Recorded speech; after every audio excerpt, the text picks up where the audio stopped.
பிரார்த்தனை 10 என்ற பதிகத்திலே 32வது பதிகமாக இருக்கக்கூடிய பிரார்த்தனை 10 அடியார்களுக்காகவே பாடப்பட்ட அந்த பதிகத்திலே அடியார் என்று அதில் குறிப்பிட்டிருப்பார். கூடி கூடி உன்னடியார் என்ற அந்த பதிகத்தினுடைய பாடலை அம்மையார் அவர்கள் ஓடும்பொழுது 32 பிரார்த்தனை 10 11வது பாடல். பிரார்த்தனை 10 என்று சொன்னால் 10 பாடல் தான் ஒரு பதிகத்தில் இருக்க வேண்டும். பிரார்த்தனை 10 மட்டுமே தான் 16வது பாடலாக நமக்கு வைத்திருக்கிறார். அதை ஒரு பாடல் இடை செருகலாக சொல்லியிருக்கிறார்கள் என்று கூட ஒரு கருத்து அதை பரவி இருக்கிறது. நாம் அதை பற்றி தகவல் பண்ணலாம். 16வது பாடலாக பிரார்த்தனை 10.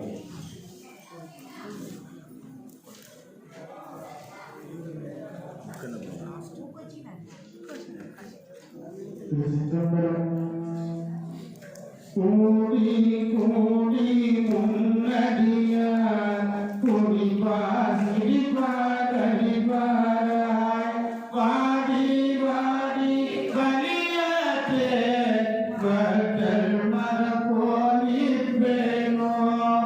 ஊடி ஊடி உடையானோடு கலந்து கொள்ளுருவி பெருதுமிக்கு ஆடி ஆடி ஆனந்தம் அதுவே அருள் கலந்தே ஊடி ஊடி உடையானோடு கலந்து கொள்ளுருவி பெருதினக்கு ஆடி ஆடி ஆனந்தம் அதுவே அருள் கலந்தே.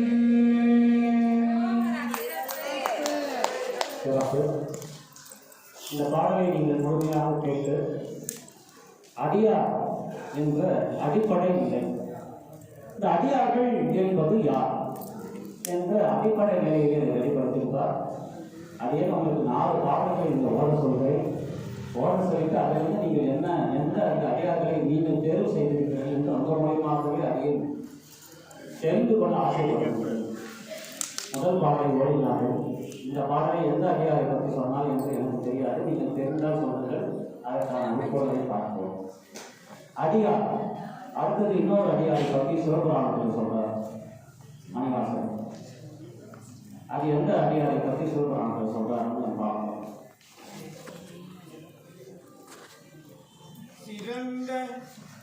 சிறந்த அடியார் சிந்தனையுள் தேர்ந்தூரின்று சிறந்த அடியார் சிந்தனையுள் தேர்ந்தூரின்று பிறந்த பிறப்பு அறுக்குமோ பிறந்த பிறப்பு அறுக்குமோ எங்கள் பெருமாள் எங்கள் பெருமாள் நிறங்களோரங்குழையார் விண்ணோடல் ஏற்ற நிறங்கள் ஓர் 5 விண்ணோடல் ஏற்ற மறைந்திருந்தாய் மறைந்திருந்தாய் எம் பெருமாள் வல்வினையே தன்னை.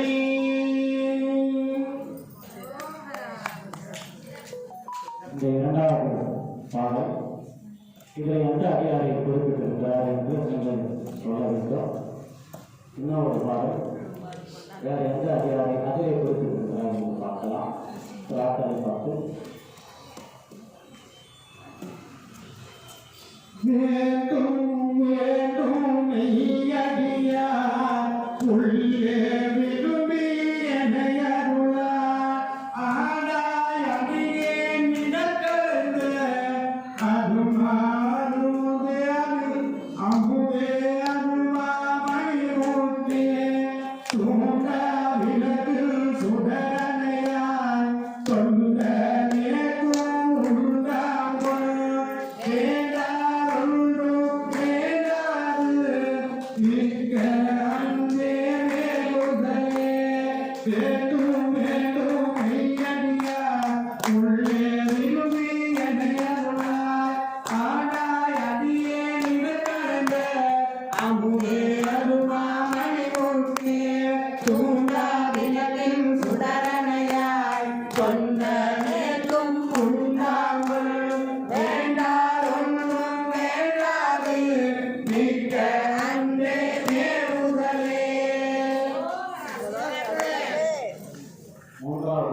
பாடல் ஓடிகளில் ஒரு அடியாரை பற்றி கூறியிருக்கிறார். அது எந்த அடியார் என்று நீங்கள் தான் சொல்ல வேண்டும். 4வது பாடலில் ஒரு அடியாரை பற்றி கூறியிருக்கிறார்.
சிறப்பு.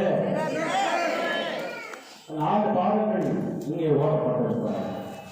4 பாடல்களில் 4 விதமான அதிகாரங்களை இங்கே குறிப்பிட்டிருக்கிறார் மணிவாசகர் சூத்திரமா. நீங்கள் கேட்ட அந்த 4 பாடல்களில் எந்த 4 விதமான அதிகாரங்கள் இருக்குது? அதாவது தெரிந்தால் அடியை தெரிந்து கொள்கிறது. 4 பாடல்களில் 4 விதமான அதிகாரங்களை குறிப்பிட்டிருக்கிறார். சொல்ல முடியுமா?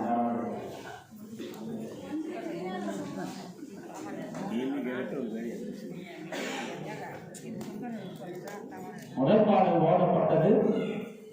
கூடி கூடி உன்னடியார் குடிப்பா சிரிப்பா கழிப்பா வாடி வாடி மடக்கே மக்கள் மரப்போர் நிற்கேன் ஓடி ஓடி உடையார் ஓடி கலப்பும் ஒடுக்கி பெருகி நின்று ஆடி ஆடி ஆனந்தம் அடிமையாக ஆட்டார்கள். முதல்ல அடியார் என்று யார்? அடிப்படை அடியார் என்றால் யார்? அடியார்கள் எதை விரும்புவார்கள்? அடியார் நாடி செல்கின்ற இடம் எது? அடியார் என்று சொன்னால் வெறும் சிவச்சின்னங்களை அணிந்து கொண்டு ருத்ராட்சத்தையும் விபூதியும் அணிந்து கொண்டு கையிலே திருமுறை வைத்துக் கொண்டு சுற்றி திரிந்தால் அவர் அடியாரா? அடியார்கள் விரும்பியது யார்? அடியார்கள் எதை விரும்புவார்கள்? எங்கெல்லாம் அடியார் திருக்கூட்டம் இருக்கிறதோ அங்கெல்லாம் வந்து சேர வேண்டும் என்று விரும்புகிறார் அடியார். அவர்கள் தான் அடியார் இருக்கிறது. அதைத்தான் இங்க சொல்றார். கூடி கூடி உன்னடியார் துடிப்பார் சிரிப்பார் கழிப்பார். அவனை பற்றி கூடி கூடி பேசி சிவ அனுபவத்தை பருகி தெளிந்து அந்த உணர்வை பெறக்கூடிய தன்மை பெறுகிறவன் அடியாராக இருக்க முடியும். இங்க வந்துட்டோம், திருவாசகத்தை பற்றி சொல்லிக்கிட்டே இருக்கிறோம். ஆனால் நம்மளுடைய சிந்தையெல்லாம் மணி 1 ஆயிரத்துக்கு 4 மணி நேரத்தில் முடிச்சிடணும். 1:30 மணிக்கு நம்ம 1 வருஷம் 2 மணிக்கு தான் நம்ம ஊருக்கு போய் சேர முடியும்.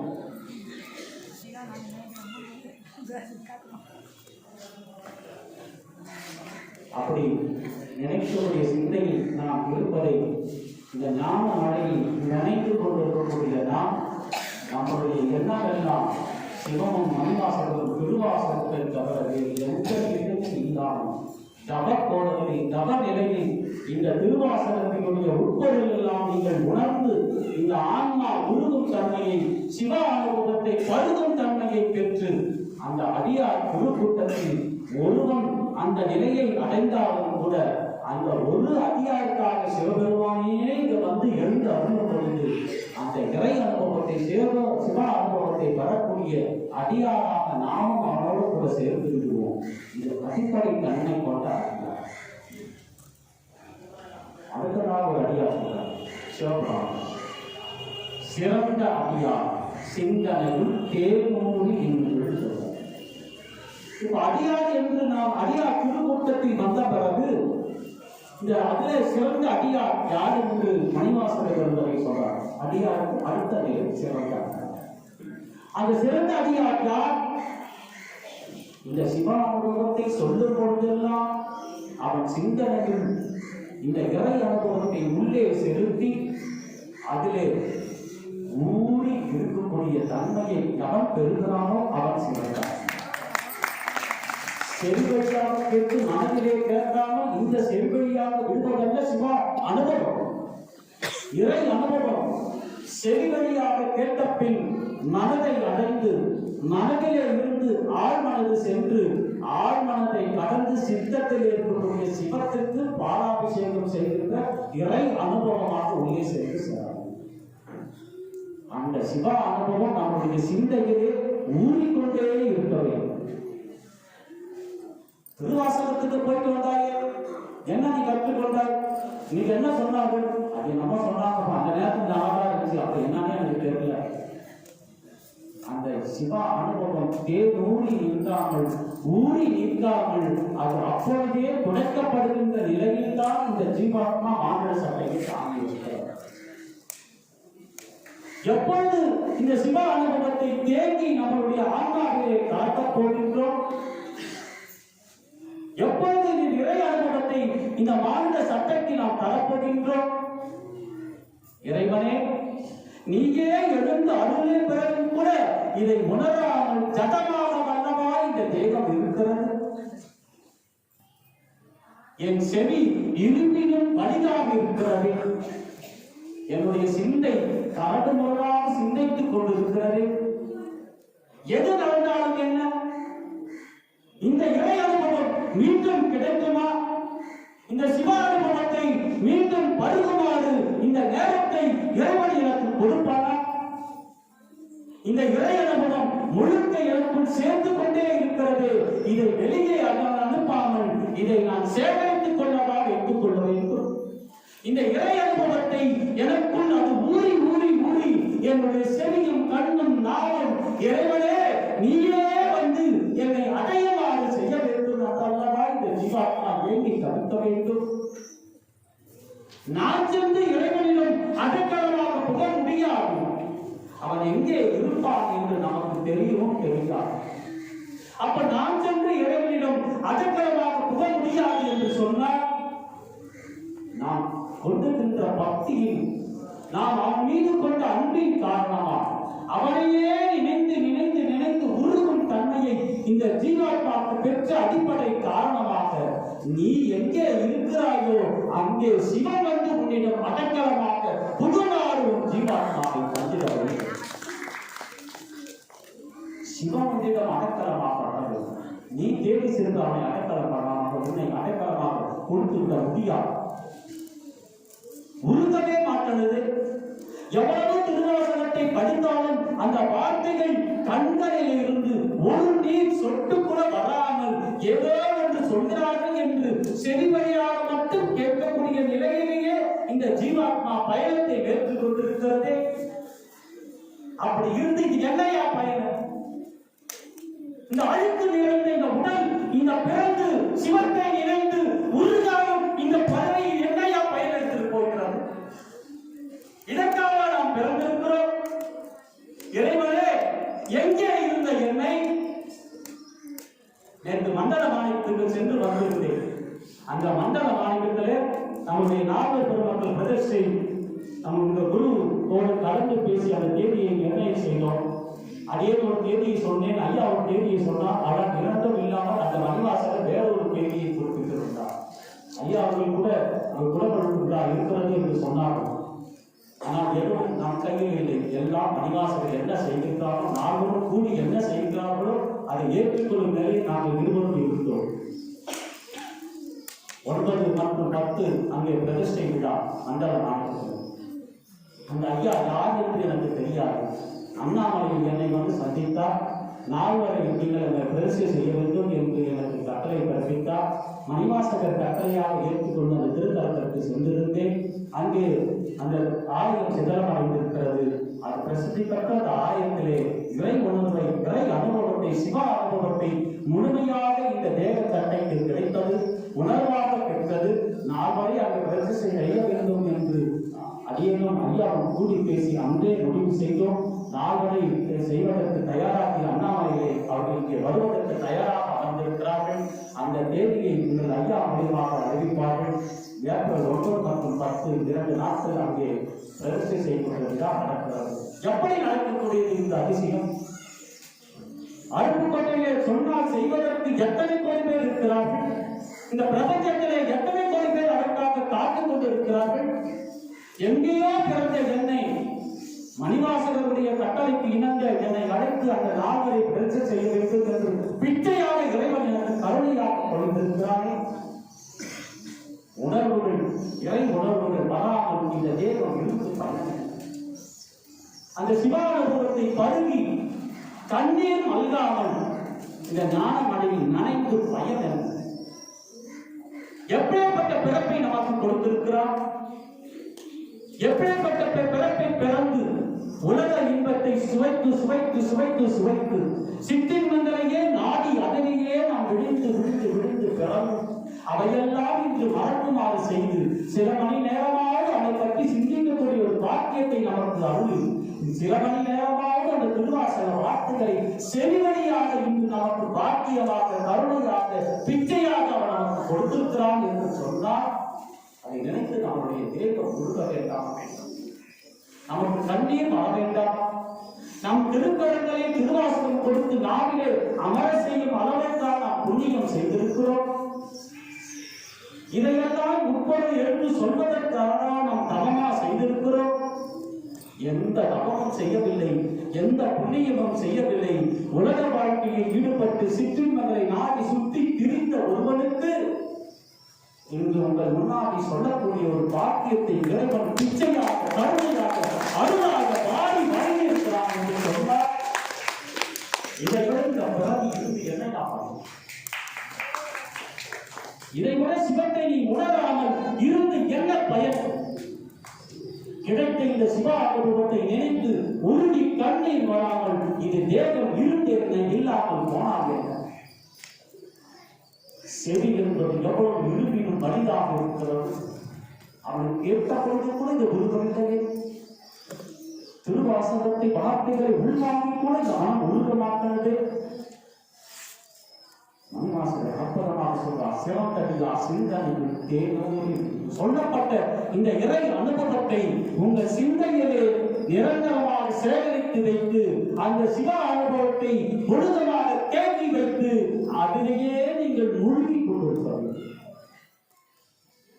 உலக வாழ்க்கை இருக்கட்டுமே, உலக வாழ்க்கை முற்றிலும் தொடர்ந்து இறை அனுபவத்தை மட்டுமே சுவைக்கக்கூடிய பிறவியை நாம் எடுக்கவில்லை என்று சொன்னாலும் கூட இந்த இறை அனுபவத்தை சேகரித்து வைத்துக் கொள்ளும் அளவுக்காக நம்முடைய ஜீவாத்மா இருக்க வேண்டாமா?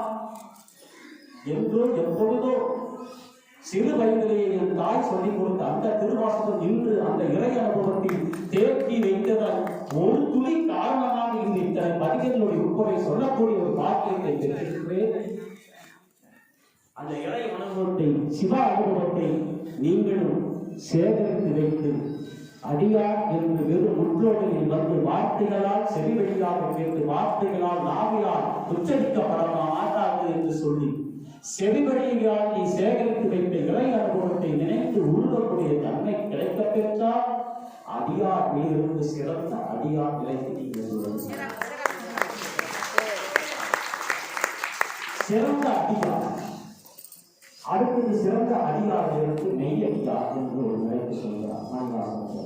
மூன்றாவது பாடலுக்கு வேண்டும் வேண்டும் மெய்யடியார் உள்ளே விரும்பிய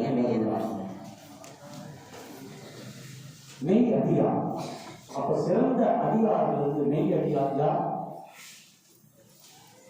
அந்த சிவ அனுபவத்தை, இறை அனுபவத்தை சேகரித்து வைத்து அதை நாள்தோறும் அதனுடைய இறை அனுபவத்தை பருகி பருகி பருகி பருகி அந்த சிவ அனுபவம் எனக்குள் ஊறி ஊறி ஊறி அது முழுக்க முழுக்க மெய் எல்லாம் சிவ அனுபவத்திலேயே திளைத்து இந்த மெய் அனுபவத்தை உங்கள் முன்னாடி உட்பொருளால் நின்று சொல்லக்கூடிய ஒரு வாக்கியத்தை பெற்றிருக்கக்கூடிய தன்மைக்கு உயர்வு பெற்றால் சிறந்த அதிகாரி இந்த மெய்யடியார் என்ற பக்குவத்தை அந்த ஜீவாத்மா அந்த மெய்யடியார், இந்த மெய்யடியார் என்ற தன்மை நாளிடைவில் சிவத்தை மட்டுமே நினைக்கக்கூடிய ஒரு பக்குவத்தை அது தந்த பிறகு சிவமே சிவமே சிவமே என்று எக்கணமும் எப்பொழுதும் மாறாமல் சிவ அனுபவத்தை வார்த்தைகளை மட்டுமே நீ சொல்லி சொல்லி பழகி உன்னுடைய நாளெல்லாம் உதிர்க்கின்ற வார்த்தையெல்லாம் திருவாக்காக மாறி திருவார்த்தையாக மாறி அந்த இறை அனுபவத்தை முழுமையாக பருகிய பின் நீ அவனுடைய சமரதியாக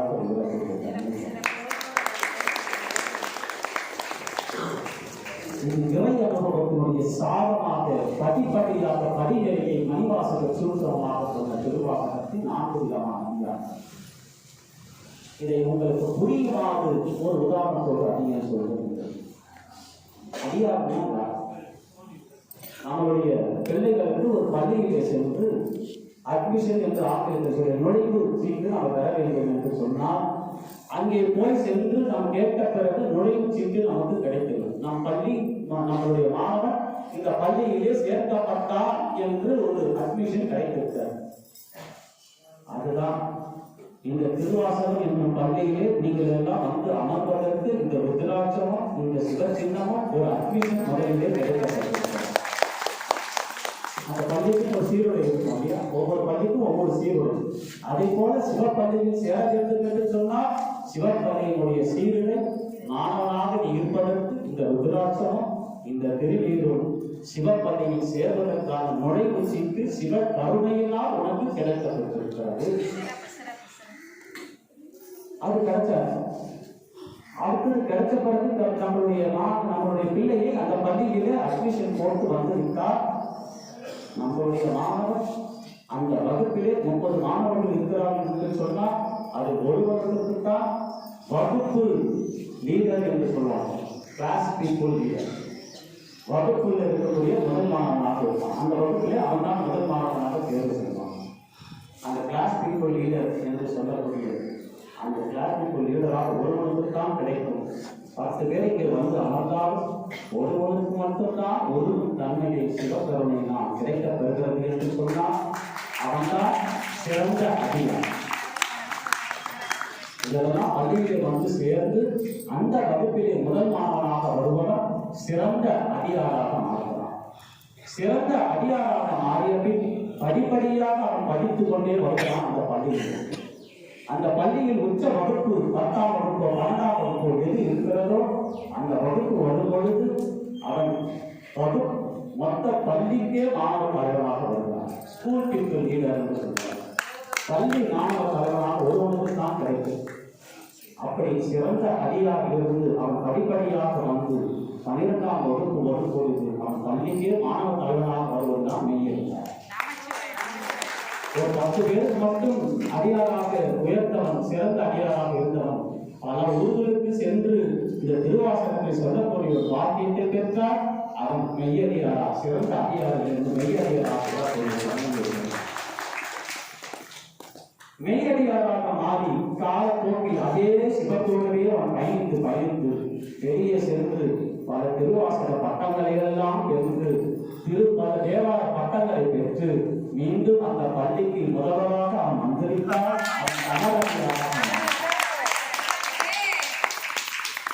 சிவப்பள்ளியில் வெறும் அட்மிஷன் நுழைவாயில் கிடைத்த ஒரு அதிகார் சிறந்த அதிகாராக மாறி நெய் அதிகாராக மாறி சிவத்தோடவே தமர் அதிகாராக மாறப்படுகிறது. தமர் அதிகாக மாறியவர்கள் தான் 4 பெருமக்கள் 63 நாயன்மார்கள் 9 கௌரவர்கள் 18 சித்தர்கள் சந்தான புறவர்கள் பஞ்சபூதங்கள் இருக்கக்கூடிய ரிஷிகள் மகாண்ட சித்தர்கள் ஆணிகள் இன்று வரை இருக்கக்கூடிய சிவத்தை தவநிலையில் தேடிக்கொண்டிருப்பவர்கள் இவர்கள் எல்லோரும் தமரடியாராக மாறப்படுகிறார். அந்த நிலைத்தான் நீங்களும் எந்த அதிகாராக இருக்க வேண்டும் என்று உங்கள் ஆத்மாக்கே இங்கு விட்டு விடுகிறேன். நீங்கள் அதிகாராக இருக்க வேண்டுமா? சிறந்த அதிகாராக இருக்க வேண்டுமா? மெய் அதிகாராக மாற வேண்டுமா? சிறந்து அதை தாண்டி தமிழ் அதிகாராக மாற வேண்டுமா? எந்த அதிகாராக நீங்கள் இருக்க வேண்டும், எதை நீங்கள் இருக்க வேண்டும் என்று விரும்புகிறீர்களோ உங்கள் விருப்பத்தை மணிவாசகத்திலிருந்தவை இன்று எழுந்தருளி திருவாசகத்தின் மூலமாக அந்த விருப்பத்தை உங்களுக்கு நிறைவேற்றுவார். நீங்கள் எந்த அதிகாராக இருக்க வேண்டும் என்று நீங்கள் முடிவு செய்யுங்கள். அந்த அதிகாரத்தை எம்பெருமான் எடுத்து உங்களுக்கு அதை மாற்றுவான். அந்த நிலையில் சிவா அனுபவத்தை இறை அனுபவத்தை இன்று ஞான மழை என்று நாம் கொடுத்த அந்த தலைப்பிலே மணிவாசக பெருந்தகை எழுந்தருளி இன்று ஞானத்தை நமக்கு வழங்கியிருக்கிறார் என்பதை அதையே உணர்கிறேன். நீங்களும் உணர்கிறீர்களா? மழையில் நனைந்தீர்களா என்று உங்களைத்தான் எல்லோரும் கேட்க வேண்டும் என்று சொல்லி இறைவனுடைய அந்த பெரும் கருணை நமக்கு இன்று வாரி வழங்கி கொடுக்கப்பட்டிருக்கிறது. நாம் இன்னும் எவ்வளவோ சொல்ல வேண்டும் என்று எடுத்துக்கொண்டு வந்தோம்.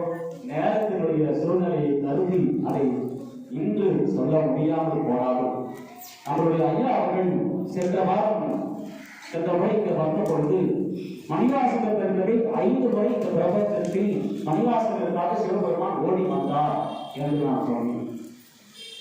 அதனுடைய சிந்தை நம்முடைய குருவான ஐயாவுக்கு சிந்தைகளை தோற்றிட்டோ என்னவோ சிவகுமாரை எப்படியாவது 5 முறையாவது இங்கே அருப்புக்கொண்டை அதிகாரத்தில் அழைக்க வேண்டும் என்ற சிந்தையை தோற்றிட்டோ 4 முறை என்னை அழைத்து விட்டார்.